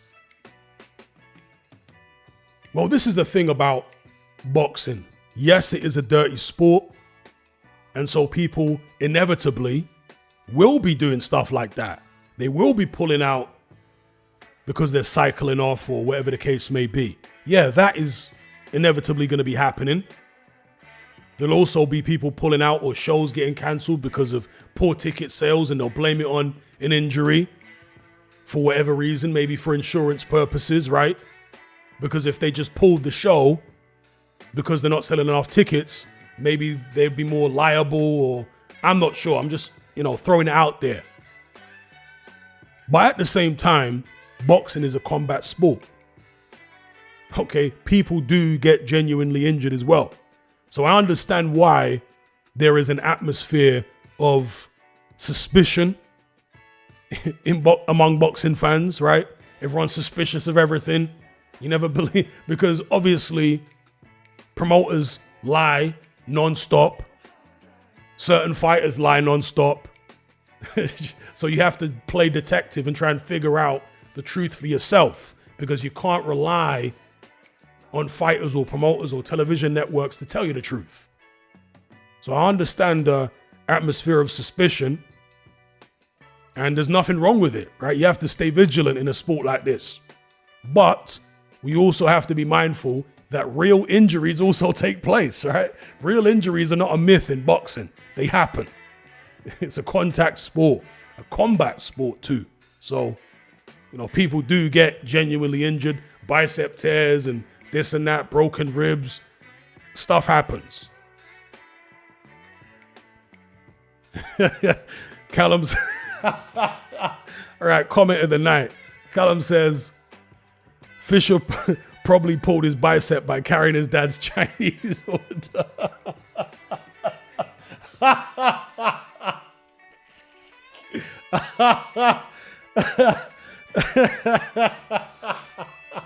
Yo, that's gotta be the comment. That's gonna be the comment of the night. What? Bosh.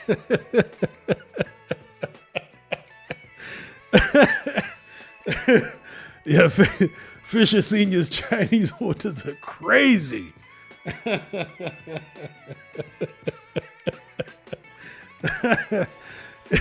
I don't know what that whole thing with Fisher Senior is all about. Seriously. The man is literally eating himself into an early grave in real time, and he thinks it's really funny or something. I don't know what's funny about it, but, this guy, God knows what he's on. Johnny Fisher Sr.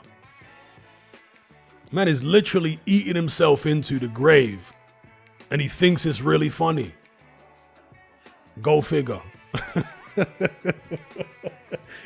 He thinks it's so funny and so entertaining that he's made like a whole social media thing about it, right? He's got a social media following of people who watch him eating himself into the grave. Very strange.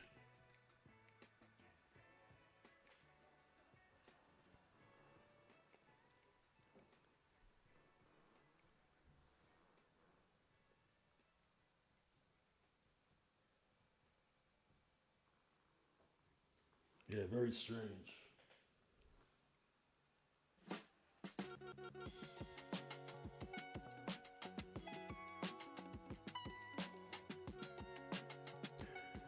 All right, peeps, I'm going to end the show right here. I'd like to thank each and every one of you for tuning in. Spend some time talking boxing with me once again. So shout out to everybody who joined in the chat. I'll catch you guys on the next upload or the next live stream. All right? Be good. Until then, I'm out.